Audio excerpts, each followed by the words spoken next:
Hello, human. It's me, Octopus. Welcome to my world. Kanguva എന്ന സിനിമയുടെ genuine റിവ്യൂയിലൂടെയാണ് ഞാൻ നിങ്ങളുടെ മുമ്പിൽ എത്തിയിരിക്കുന്നത്. കാരണം ഫസ്റ്റ് ഷോ ഞാൻ കണ്ടിരുന്നു. അത് ഫാൻ ഷോയിലാണ് കണ്ടത്.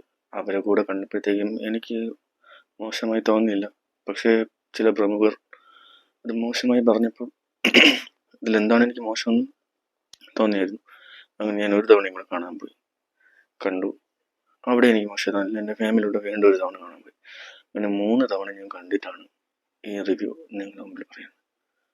ഈ സിനിമയുടെ നെഗറ്റീവ് എന്ന് പറയുന്നത് സൗണ്ട് എന്നാണ് എല്ലാവരും പറയുന്നത്.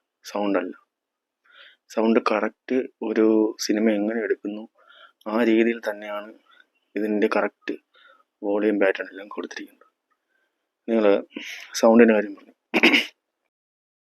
ARMൽ മണിയൻ്റെ ക്യാരക്ടറിൽ അലർച്ചയല്ലേ ഉള്ളത്. അത് ഇനി ടോവിനോ ചെയ്തത് കൊണ്ട്, മലയാളി ആയ ഡയറക്ടർ ആയത് കൊണ്ടാണോ നിങ്ങൾ അതിൽ അലർച്ചയിലെ കാര്യം ഒന്നും പറഞ്ഞില്ലല്ലോ. അത് ഫാൻറ്റസി എന്നുള്ള രീതിയിൽ അത് കിടിലായിട്ട് പോയല്ലോ. ഞാൻ ഒന്ന് ചോദിക്കട്ടെ, ഈ കങ്കുവ എന്ന് പറയുന്ന സിനിമ ഏത് ജോണറിലാണ് എടുത്തിരിക്കുന്നത്? ഫാൻറ്റസി എന്നുള്ള രീതിയിലാണ് എടുത്തിരിക്കുന്നത്. ചില പ്രമുഖർ ഇന്നലെ ബാരോസിൻ്റെ ട്രെയിലർ വന്നപ്പോൾ അതിൽ മുട്ടായി പോലത്തെ റിവ്യൂ ആണ് ഇട്ടേക്കുന്നത്. കാരണം അതെന്താണ്? ഇത് ഫാൻറ്റസിയാണ്. ഫാൻറ്റസിൻ്റെ രീതിയിലുള്ള നല്ലൊരു ട്രെയിലർ എന്നുള്ള രീതിയിൽ അവർ പറയുന്നു. ആ പ്രമുഖരാണ് കങ്കുവ സിനിമ കണ്ടിട്ട് അതിൽ ലോജിക്ക് തപ്പിക്കൊണ്ട് റിവ്യൂ നടത്തിയത്. ആ സിനിമയും ഫാൻറ്റസിയാണ്. ഒരു ഫാൻറ്റസി എങ്ങനെ രീതിയിൽ എടുക്കുമ്പോൾ അവിടെ നമ്മൾ ലോജിക്ക് നോക്കിയിട്ട് കാര്യമില്ല.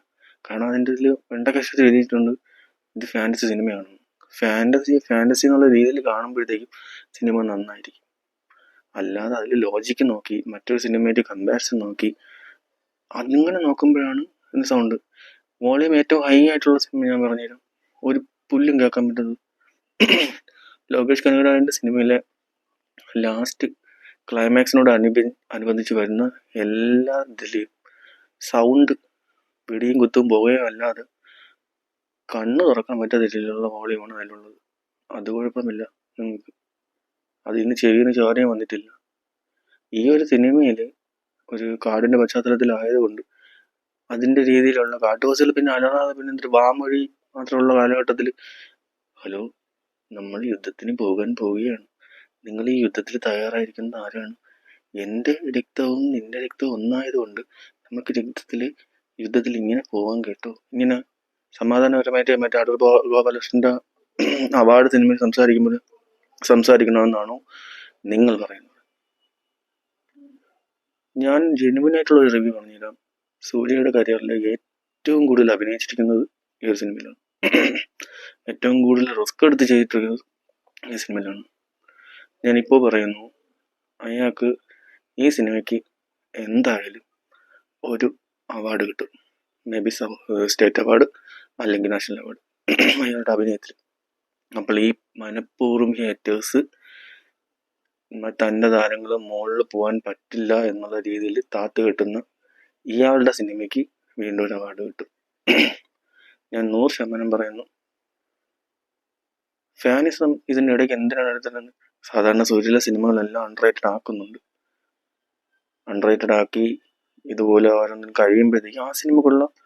പുതിയൊരു സിനിമ ഇറങ്ങുമ്പോൾ പറയും ഇതിനെക്കാളും മറ്റേത് കൊള്ളായിരുന്നു കേട്ടോ, ആ സിനിമ അടിപൊളി സിനിമ, അത് കഴിഞ്ഞിട്ടാണ് ഈ സിനിമ ഇങ്ങനെ ഇറങ്ങിയത്. ഒരു കാലം കഴിയുമ്പോൾ പറയും ഈ സിനിമ നല്ല സിനിമയായിരുന്നു. അപ്പോൾ എന്താ കുഴപ്പം? വേറെ ആരെങ്കിലും കുറ്റം പറയും. ഇങ്ങനെ തന്നെയാണ് ആക്കുന്നത്. 2 സിനിമ ജയ് ഭീമും സുറാ റിപ്പോർട്ടറും അന്ന് OTTയിൽ ഇറങ്ങിയത് കൊണ്ട് അത് നിങ്ങളെല്ലാം അംഗീകരിച്ചു. അതും തിയേറ്ററിൽ ഇറങ്ങിയിരുന്നെങ്കിൽ അതിനെയും കൊള്ളൂല എന്ന് പറഞ്ഞു. അതാണ് സൂര്യയിലെ സിനിമയെ നിങ്ങളെല്ലാവരും അണ്ടർറേറ്റഡ് ആക്കുന്നത്. ഇനി ഇതിനെ OTTയിലോട്ട് വിടാൻ വേണ്ടി ഫസ്റ്റ് ഷോ ഇറങ്ങിയത് 4 മണിക്കുള്ള ഷോ ആയിരുന്നു. പക്ഷെ അത് 5 മണിക്ക് ലൈസൻസിൻ്റെ ഇഷ്യൂ മൂലം 5 മണിക്കാക്കി. പക്ഷെ ഇതിൻ്റെ റിവ്യൂ കൊള്ളൂല എന്ന് പറഞ്ഞുകൊണ്ട് വന്നത് 5:15 റിവ്യൂ ചെയ്ത ചില പ്രമുഖന്മാരുണ്ട്, എഴുതി അയച്ച ആൾക്കാരുണ്ട്. അവർ വിചാരിച്ചു വെച്ചിരിക്കുന്നു കഴിഞ്ഞാൽ വീട്ടിൽ ഇരുന്നിട്ട് ഈ സിനിമ 4 മണിക്ക് ഇറങ്ങി എന്ന് വിചാരിച്ച് 4 മണിക്ക് ഇറങ്ങിന് ഒരു 1.5 മണിക്കൂർ കഴിഞ്ഞിട്ട് റിവ്യൂ ഇട്ടവന്മാരാണ്. ഇത് 5 മണിക്കാണ് ഇറങ്ങിയതെന്ന് അറിഞ്ഞുകൊണ്ട് അത് കുറേ എണ്ണം റിവ്യൂ ഇട്ടിരുന്നു. പക്ഷെ അതിനെയും തൂക്കി പിടിച്ചുകൊണ്ട് ഈ സിനിമ മനഃപൂർവ്വം കൊള്ളൂല എന്ന് പറയും കുറേ ആൾക്കാരുണ്ട്. ഈ സിനിമ ഇറങ്ങുന്ന മുമ്പായിട്ട് സൂര്യ വ്യക്തമായി പറഞ്ഞു, ഇത് ഇമോഷണൽ സിനിമയാണ്. രണ്ടു പേർ തമ്മിലുള്ള ഇമോഷണൽ ബോണ്ടിങ് ആണ് ഈ സിനിമയുടെ കറക്റ്റ് ജോണർ എന്ന് പറഞ്ഞു.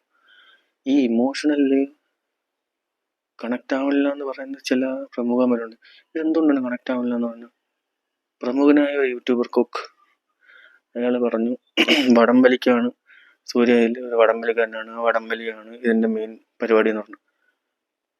ബാഹുബലി അത്രയും വലിയൊരു ഇതില് വടം വലിച്ച് തൂങ്ങി മണ്ടേ പോയപ്പോഴും, വടം വലിച്ച് ആ പ്രതിമ നിർത്തിയപ്പോഴും, വണ്ടി വലിച്ചുകൊണ്ട് പോയപ്പോഴും അതൊന്നും കുഴപ്പമില്ല, അപ്പോഴും വടംവലിക്കാരനല്ല. ഇതിൽ ഇയാൾ ചെയ്തപ്പോൾ വടംവലിക്കാരൻ, അത് റബ്ബർ തൂയി വെച്ചോണ്ട് വിടണമെന്ന് പറഞ്ഞിട്ട് എന്തെല്ലാം മോശമായിട്ടുള്ള ഇതാണ്. ഞാൻ പറയുന്നു, ഇയാൾക്കൊരു റിവ്യൂ നടത്താനായിട്ട് ഒരു യോഗ്യതയില്ല. കാരണം അയാൾ നല്ല സിനിമകളെല്ലാം മോശം റിവ്യൂ ആണ് ചെയ്യുന്നത്. മോശം സിനിമകളെല്ലാം റിവ്യൂ ചെയ്യാതെ മിണ്ടാതിരിക്കും. കാരണം അയാളുടെ ഒരു ഗസ്റ്റ് റോളായിട്ട് ഒരു ചെറിയ രീതിയിൽ വന്നിട്ടുള്ള ആ സിനിമയുടെ റിവ്യൂ ഇന്നേ വരെ ചെയ്തിട്ടില്ല. അതിനുള്ള ധൈര്യം പോലും അയാൾക്കില്ല. ഇയാൾ പറഞ്ഞു സൂര്യയുടെ പഴയ വേറെ സിനിമകളെല്ലാം കൊള്ളാന്ന്. അങ്ങേര് പണ്ട് കാലത്ത് ചെയ്ത റിവ്യൂ എടുത്ത് നോക്കിയാൽ അത് മൾട്ടിപ്പിൾ ഡാഡി സിൻഡ്രോം ഉള്ള യൂട്യൂബറാണ് ഇദ്ദേഹം. പ്രത്യേകിച്ച് പറയേണ്ട ആവശ്യമില്ല. ജെനുവിനായിട്ട് പറയുന്നു, നിങ്ങൾക്ക് ഒരു നല്ല സിനിമ 3D വിഷ്വൽസിൽ കാണാൻ പറ്റും, അല്ലെങ്കിൽ 3Dയിൽ കാണാൻ പോകണം എന്നുണ്ടെങ്കിൽ പോയി കണ്ടോ, ഗ്യാരണ്ടി ആയിട്ട് പോയി കണ്ടോ. സൗണ്ടിൻ്റെ ഇതൊക്കെ അവർ കുറച്ചിട്ടുണ്ട്. നല്ല വിഷ്വൽസ്, സിനിമയെ ശ്രദ്ധിച്ചിരുന്ന് കണ്ടാൽ നല്ലൊരു കഥയാണ്. സ്ക്രിപ്റ്റും കൊള്ളാം, സ്ക്രീൻ പ്ലേ കൊള്ളാം, വിഷ്വൽസ് കൊള്ളാം, 3Dയും കൊള്ളാം. ഇതിലുപരി സിനിമയ്ക്ക് എന്താണ് ബാക്ക്ഗ്രൗണ്ട് സ്കോറാണ് ഇതിൻ്റെ മെയിൻ കോർ. അവിടെ എല്ലാം കറക്റ്റ് ആപ്റ്റായിട്ടുള്ള രീതിയിലാണ് ഈ സിനിമയുടെ മ്യൂസിക് DSP ചെയ്തു വെച്ചിരിക്കുന്നത്. വ്യക്തമായി പറഞ്ഞില്ല, ഈ സിനിമ OTT വരുന്നെങ്കിൽ നിങ്ങൾ അപ്പോഴും പറയും ഇത് തിയേറ്ററിൽ കാണേണ്ട ഒരു സിനിമയായിരുന്നു, നഷ്ടമായി പോയെന്ന് പറയുന്ന ഒരവസ്ഥ ഉണ്ടാവും. കാരണം അത്രയ്ക്കും നല്ലൊരു സിനിമയാണ്, തിയേറ്ററിൽ കാണേണ്ട സിനിമയാണ്. അത് OTT വരുമ്പോഴായിരിക്കും ഈ തിയേറ്ററിൽ മോശമെന്ന് പറഞ്ഞവരെല്ലാം OTT ഇരുന്ന് കാണും. കണ്ടിട്ട് പറയും ഇത് കൊള്ളാമായിരുന്നല്ലോ, നമ്മൾ എന്തിനാ അങ്ങനെ പറഞ്ഞെന്നുള്ള വിചാരിക്കും. മോശമാക്കാൻ വേണ്ടി പലരും പല രീതിയിലും നടക്കുന്നുണ്ട്. നല്ല സിനിമകൾ മനഃപൂർവ്വം മോശമാക്കിയിട്ട് മോശ സിനിമകൾ നല്ലതെന്ന് പറയും. ഫാൻറ്റസി ആയിട്ട് കാണുന്ന ആൾക്കാരാണെങ്കിൽ നിങ്ങളൊന്ന് കണ്ടു നോക്കുക.